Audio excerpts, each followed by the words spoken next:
Je vais vous parler ici de Le liseur du 6h27 de Jean-Paul Didier Laurent, publié aux éditions Folio. Ce livre-là, quand il est sorti, il a fait pas mal parler de lui. Alors, j'ai pas vu d'avis dessus, je le voyais simplement tourner. Je voyais sa couverture, je voyais le nom, l'auteur. Et quand il est sorti en poche, les petits poissons, là, je les ai beaucoup vus tourner aussi. J'ai fait mon mouton totalement, je l'avais acheté. Donc quand il est sorti au porte-à-poche. Et autant vous dire que si je savais de quoi ça parlait, je m'en souvenais plus quand je l'ai choisi. À part que le titre parle déjà d'un liseur. Je suis liseuse, lectrice.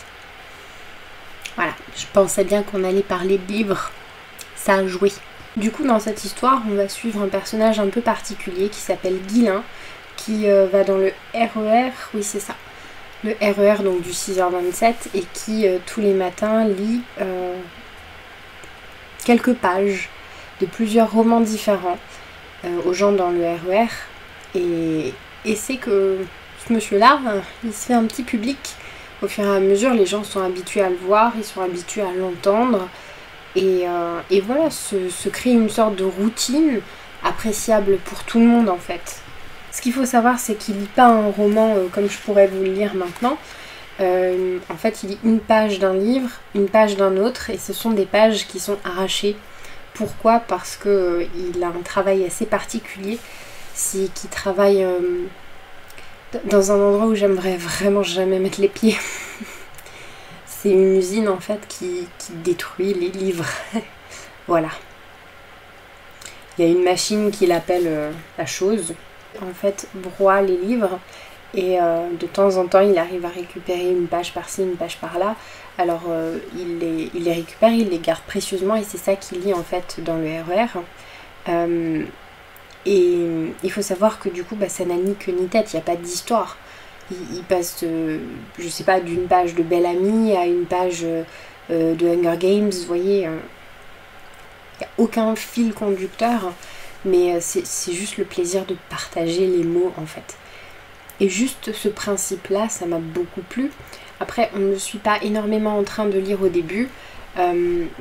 Au fur et à mesure, il va trouver autre chose à lire. Je vous dirai pas quoi parce que sinon je vous résume le livre et je vous spoil. Et voilà, Guylain est un lecteur assez particulier avec un travail mais horrible, surtout qu'il aime la littérature. Ce que j'ai beaucoup aimé, c'est que les chapitres sont courts, c'est quelque chose qui m'importe beaucoup parce que je peux être très dissipée quand je lis. C'est-à-dire qu'au bout de 2 phrases, je peux penser aux courses de demain, au travail. Après, je relis 2 phrases et je me dis « Oh mince, j'ai oublié de faire ça ».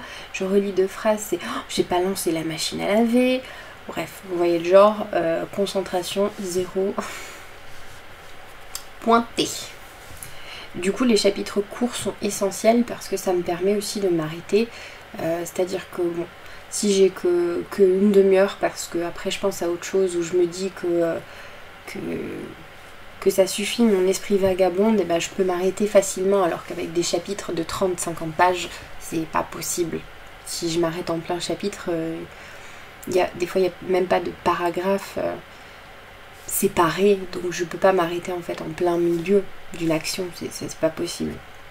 Donc les chapitres courts, c'est un point essentiel pour moi, et là, c'est bingo. Ce que j'ai aimé aussi, c'est le style de l'auteur, ça m'a assez embarqué, ça n'a rien d'extraordinaire à mes yeux. C'est pas trop alambiqué, c'est pas trop simple, mais je sais pas, il y a une poésie en fait, à mes yeux en tout cas, derrière les mots de l'auteur. Ça m'a beaucoup plu, je me suis tout de suite sentie impliquée et embarquée dans l'histoire de Guylain. Et voilà, j'ai trouvé que l'écriture était super belle. Ce personnage atypique m'a aussi pas mal plu, je l'ai trouvé très attachant. J'ai bien aimé suivre son histoire et découvrir ce qu'il va découvrir en fait. Voilà. Bon, par contre, vraiment, son métier, quelle horreur. Comment peut-il travailler là-dedans? C'est un sacrilège. Alors je sais que c'est le destin de certains livres, mais non, faut pas me le dire en fait. Ça, c'est trop cruel pour moi. J'ai beaucoup aimé aussi ses amis. On va suivre Giuseppe et Yvon. Giuseppe est un ancien collègue et Yvon c'est le concierge qui a un caractère particulier. Honnêtement, on va pas se le cacher, le Yvon il est pas mal. Hein. Et Giuseppe, ouais lui aussi en fait. Il lui est arrivé quelque chose de terrible avec cette machine qui est la chose. Et depuis, il a une certaine obsession qui s'est créée. Et forcément, il l'entretient jusqu'à ce que son but soit atteint. Donc, ce sont deux sacrés personnages. Et des fois, on se demande, par rapport à leur caractère tellement fort, comment ils peuvent être amis avec Guilin, qui lui est très réservé, très discret, pas forcément très bavard aussi. Hein. Il est beaucoup sur la réserve. Et finalement, ça match énormément. J'ai beaucoup aimé leurs échanges, j'ai trouvé ça très riche et plaisant à suivre. Il y a aussi les deux petites mamies, Josette et... je sais plus comment s'appelle la deuxième. Josette et sa sœur, je ne sais plus comment elle s'appelle. Comment dire, je les ai trouvées pleines de peps en fait. Ce sont deux petites mamies qui vivent en... D'ailleurs, je sais pas si c'est sa sœur en fait. C'est peut-être juste sa coloc. Bon, je sais plus. Enfin, coloc. Elles vivent toutes les deux en maison de retraite et ça fait un moment qu'elles écoutent Guilin lire le matin en allant au marché. Et au bout d'un moment, elles vont oser lui parler. Voilà, c'est compliqué pour elles, mais elles vont l'aborder. Et elles vont lui demander si c'est possible de faire une petite lecture privée.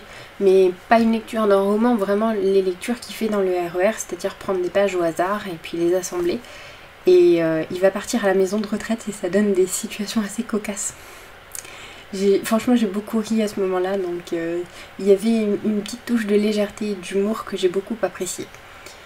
Le seul point négatif que j'ai trouvé, c'est finalement qu'on va nous introduire une romance. J'ai pas trouvé que c'était nécessaire en fait d'introduire une romance. Juste l'histoire de Guilin me plaisait. Et à partir de ce moment-là, à partir du moment où on nous introduit un personnage féminin, on sait d'autres qu'il va se passer quelque chose.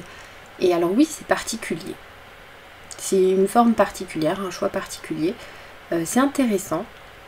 Mais honnêtement, je suis pas convaincue. C'est trop bizarre en fait. Si vous l'avez lu, je pense que vous comprendrez de quoi je parle. Si vous ne l'avez pas lu, il va falloir le lire pour comprendre. Et je serais curieuse d'en discuter avec vous d'ailleurs, parce que vraiment je trouve que c'est une manière intéressante d'aborder une histoire d'amour, mais en même temps je trouvais que ça n'avait pas sa place dans le livre que j'étais en train de lire. C'était pour moi une sorte d'éloge à la littérature entre guillemets, une éloge aux mots, à la poésie entre guillemets aussi. Et ouais.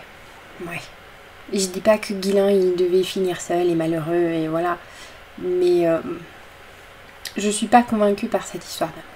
À part ça, ce fut une très chouette lecture que je vous conseille très fortement. Sur ce, j'en ai fini avec cette vidéo. Je vous remercie de l'avoir regardée et je vous dis à bientôt pour une prochaine vidéo. Bye!